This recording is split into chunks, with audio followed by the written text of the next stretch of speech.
बेटा सब यहाँ देखे पहले।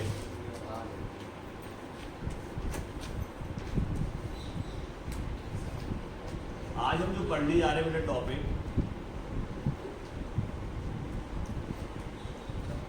वो है fission of covalent bond.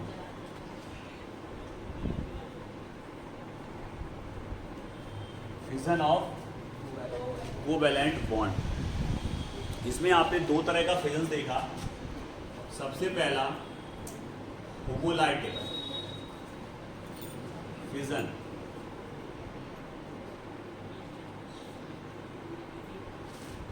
Homolytic fission की अगर हम बात करें तो होमोलाइटिक फिजन में सबसे पहले आपको एक कोवैलेंट कंपाउंड लेना है और इस तरह का कंपाउंड आइडेंटिफिकेशन तुरंत हो जाता है क्योंकि वो सेम एटम से मिलकर बना होता है। तो अगर हम बात करें Cl2 मॉलिक्यूल की तो आप तुरंत कह दोगे इसमें दोनों Cl हैं। Br2, I2, F2, H2, O2, N2। इनमें जब भी फिजन होगा वो हमेशा होमोलाइटिक होगा क्योंकि ये सेम एटम से मिलकर बना है और दोनों की इलेक्ट्रोनेगेटिविटी इक्वल है। मतलब कोई भी किसी से इलेक्ट्रॉन खींच नहीं सकता अपनी ओर। तो यहां पर अगर अपन बात करें कि अपने पास दो Cl हैं और इन दोनों Cl के बीच एक एक इलेक्ट्रॉन का क्या होगा, शेयरिंग। और हमें पता है शेयरिंग से जो बॉन्ड बनता है बेटा, वो बॉन्ड आपका कोवैलेंट बॉन्ड होता है। तो इन दोनों के बीच में एक कोवैलेंट बॉन्ड फॉर्म हो रहा सर, और ये जो कोवैलेंट बॉन्ड फॉर्म हो रहा दो इलेक्ट्रॉन के शेयरिंग से, एक इसका एक इसका, जब इसमें फिजन होगा तो बीच से होगा, टूटेगा या यहां से बीच से, तो ये अपना इलेक्ट्रॉन लेके अलग हो जाएगा और ये अपना इलेक्ट्रॉन लेके अलग हो जाएगा। लेकिन सब पे आधा आधा बटा, इसलिए हाफ एरो लगाएंगे हुक लाइक। आ गया समझ में? तो यहां पर जिस एरो का आप यूज करोगे वो हुक लाइक, और ये जब टूटेंगे तो ये Cl अपना इलेक्ट्रॉन लेके अलग हो जाएगा प्लस ये वाला Cl अपना इलेक्ट्रॉन लेके अलग हो जाएगा। इन पर अनपेयर्ड इलेक्ट्रॉन्स है। ऐसे एटम्स जिन पर अनपेयर्ड इलेक्ट्रॉन्स होता है उनको हम फ्री रेडिकल कहते हैं। क्या कहते हैं बेटा? Free radical. तो किसी ने अगर आपसे पूछा कि फ्री रेडिकल किस फिजन में देखने को मिलते हैं? होमोलाइटिक। किसमें? होमोलाइटिक। क्लियर यहां तक? कोई दिक्कत किसी को? अब सर ये अगर अलग हो रहे हैं तो किसकी प्रेजेंस में अलग हो रहा है? तो ये यूवी लाइट, अल्ट्रावायलेट लाइट की प्रेजेंस में क्या हो रहा है? अलग हो रहा है। क्लियर? अब आते हैं दूसरे पे। यहां पर क्या है? यहां पर एक हमारा CH3 है और इस CH3 के पास, इस कार्बन के पास एक इलेक्ट्रॉन था और एक Cl के पास इलेक्ट्रॉन था। इन दोनों में शेयरिंग थी। अगर मान लें इनमें भी अगर कौन सा फिजन हो रहा? होमोलाइटिक। तो होमोलाइटिक फिजन के लिए यहां पर H न्यू लेंगे, इसको हम फोटॉन्स बोलते हैं। एक लाइट का पार्टिकल होता है फोटॉन, एनर्जी वाला, जो अगर इससे टकराएगा तो इसको तोड़ेगा बॉन्ड को। आ गया समझ में? तो जब इसमें भी अगर इस तरह का फिजन होगा तो ये अपना इलेक्ट्रॉन्स लेके अलग हो जाएगा और ये अपना इलेक्ट्रॉन्स लेके अलग हो जाएगा। क्लियर? तो यहाँ पर दो फ्री रेडिकल बनेंगे, एक जिसमें होगा मैथिल फ्री रेडिकल और एक होगा क्लोरो फ्री रेडिकल। क्लियर? तो यहाँ पे भी दोनों फ्री रेडिकल ही बने, बस नाम अलग अलग हो जाएंगे। ये मैथिल फ्री रेडिकल है और ये क्लोरो फ्री रेडिकल है। सर हमें अच्छे से होमोलाइटिक समझ में आ गया। अब हम बात करते हैं हेट्रोलाइटिक। हेट्रोलाइटिक अगर फिजन की बात करें बेटा, हेट्रोलाइटिक फिजन की बात करें तो हेट्रोलाइटिक फिजन में इलेक्ट्रॉन पेयर किसी एक एटम पर शिफ्ट होगा। आ गया समझ में? मतलब दोनों इलेक्ट्रॉन्स किसी एक एटम की ओर चले जाएंगे, टू वार्ड्स, इसकी ओर या उसकी ओर। कहने का मतलब क्या है? जैसे हमने लिया R और इससे जोड़ दिया X।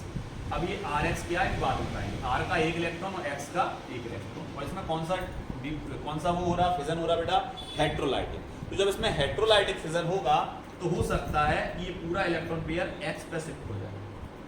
इस पर x पे, x पे शिफ्ट हो जाए। तो यहां पर जब ये इलेक्ट्रॉन जाएगा इस पे आएगा माइनस चार्ज और इस पे आएगा प्लस चार्ज। इसमें बोथ आयंस बनेंगे, दोनों क्या बनेंगे आयंस, पॉजिटिव और नेगेटिव। तो इस तरह के फिजन में पॉजिटिव आयंस भी बनता है प्लस नेगेटिव आयंस भी बनता है।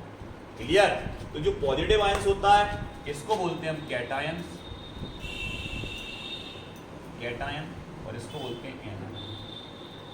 तो एनायन बनता है और कैटायन बनता है। चलो देख ले रहा है सर, CH3 और CH3 में से ये और यहाँ ले लिया X की जगह Cl। देखो ये चीज यहाँ है, ये चीज यहाँ है, लेकिन इसमें कौन सा फिजन हो रहा, फ्री रेडिकल बन रहा है मतलब होमोलाइटिक हो रहा, आयंस बन रहा है मतलब हेटेरोलाइटिक हो रहा है। क्लियर? तो अगर इसमें आयंस बनेंगे तो कैसे बनेंगे, तो सर CH3 पे आ जाएगा positive, it is a cations, और X पे आ जाएगा आपका negative, it is a anions. तो X नहीं लिखते यहाँ क्या लिखेंगे हम, C। क्या लिखेंगे, C।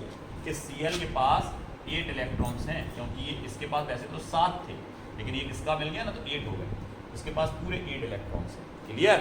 ऐसे वो X के पास भी कितने इलेक्ट्रॉन्स हैं, 8, 1 2 3 4 5 6 7 8 इलेक्ट्रॉन्स इसके पास। इस तरह के डिवीजन आपने पढ़े हैं। इसको सर हाफ एरो से शो करेंगे, इसको फुल एरो से शो करेंगे, क्योंकि दोनों एक को ही। क्लियर? अच्छे से आ गया समझ में? अभी आपको पता है 7 लाइंस जो आपने छोड़ी हैं उसमें एक में ये बना।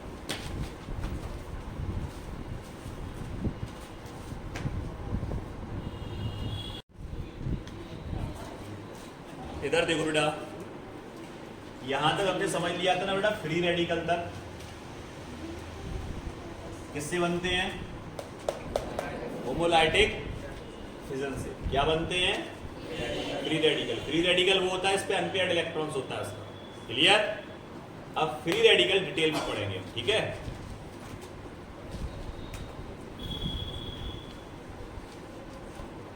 इधर देखो, बात करते हैं हम फ्री रेडिकल।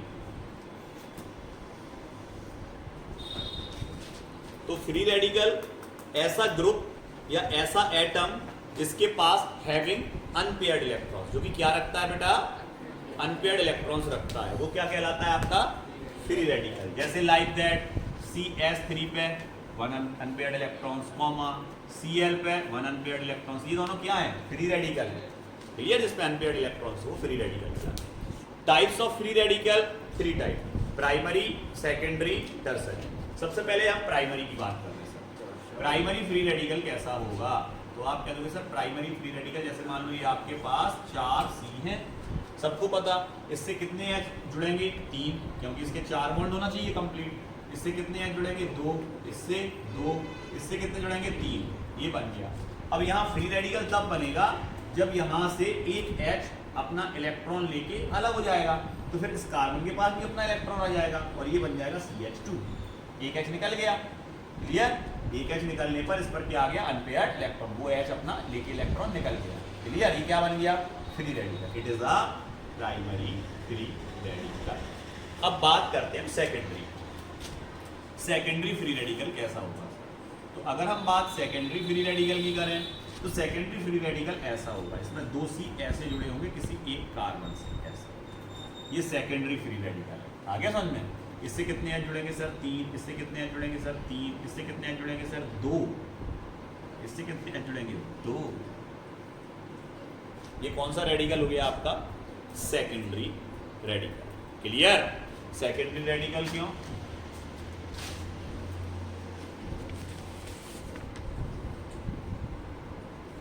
इधर देखो थोड़ा सा,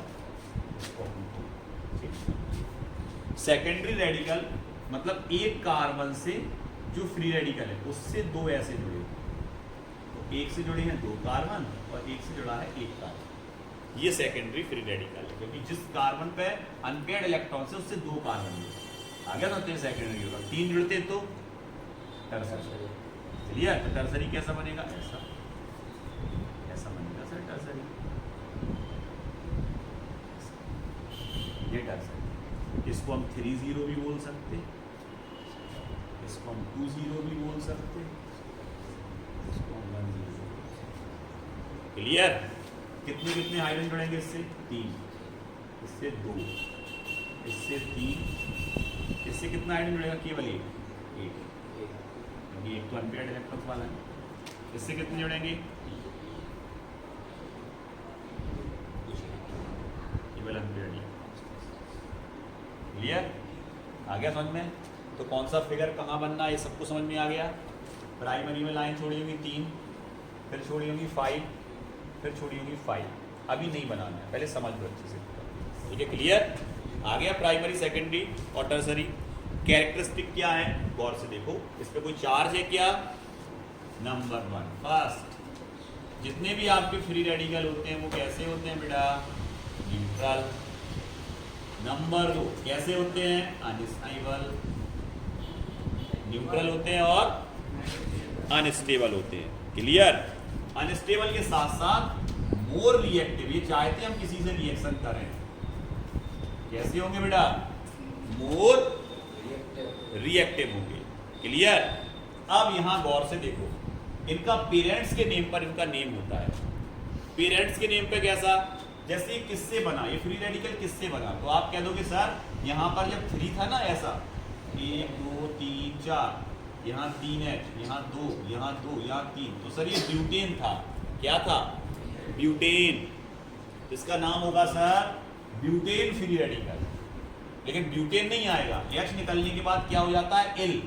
इसका नेम क्या होगा सर? इसका नेम होगा ब्यूटिल फ्री रेडिकल।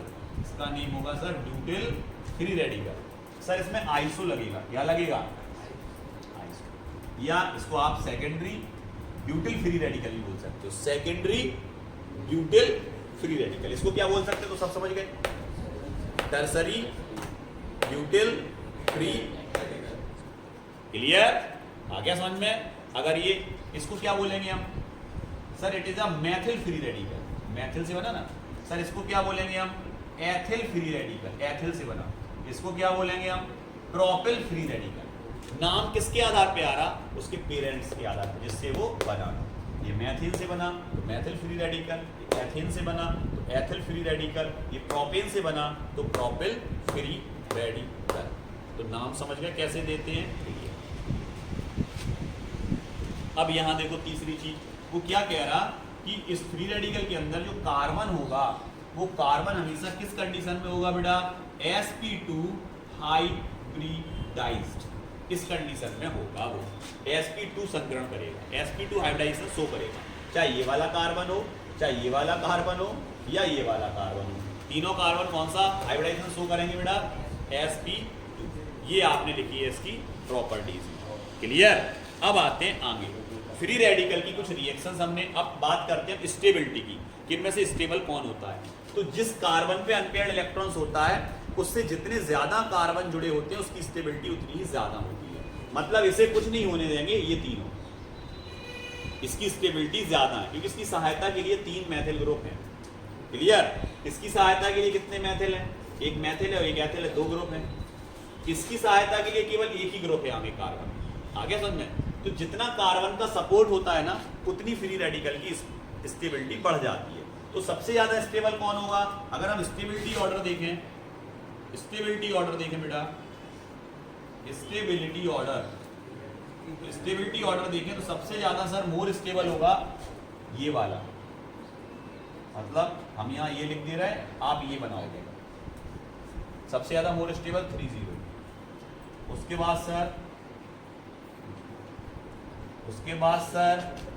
10, और सबसे कम CH3 अकेला, कुछ है ही नहीं इसके पास, दूसरा कार्बन सपोर्ट में भी नहीं है। आ गया समझ में? तो सबसे कम स्टेबिलिटी इसकी होगी और सबसे ज्यादा स्टेबिलिटी इसकी होगी। क्लियर? स्टेबिलिटी के ऑर्डर में आपने जगह छोड़ी है, वहां ये बनेगा। आपने 10 20 30 के लिए जगह छोड़ी, अभी बनाना नहीं है, वहां ये बनाओगे 10 20 3 प्राइमरी सेकेंडरी और टर्सरी। ठीक है? अब हम बात करते हैं, बना लोगे ना ये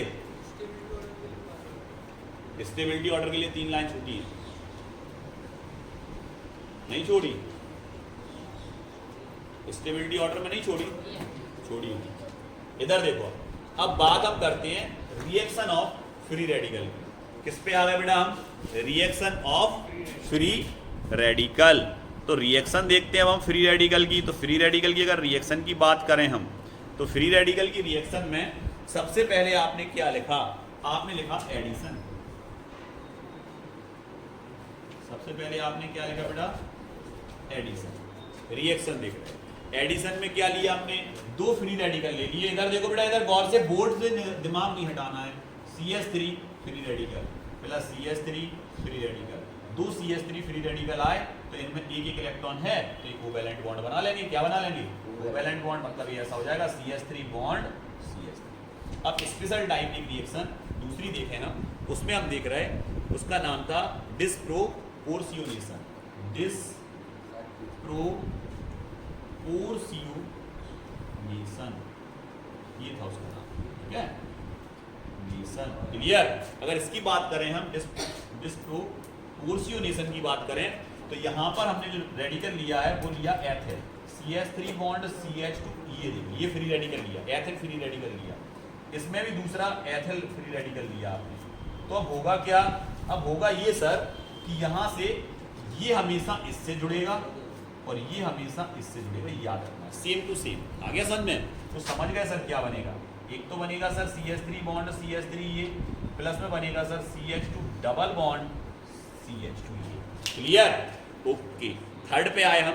थर्ड में हमने क्या देखा बेटा, थर्ड में हमने देखा एब्स्ट्रैक्शन, ये था ना, ट्रैक्शन,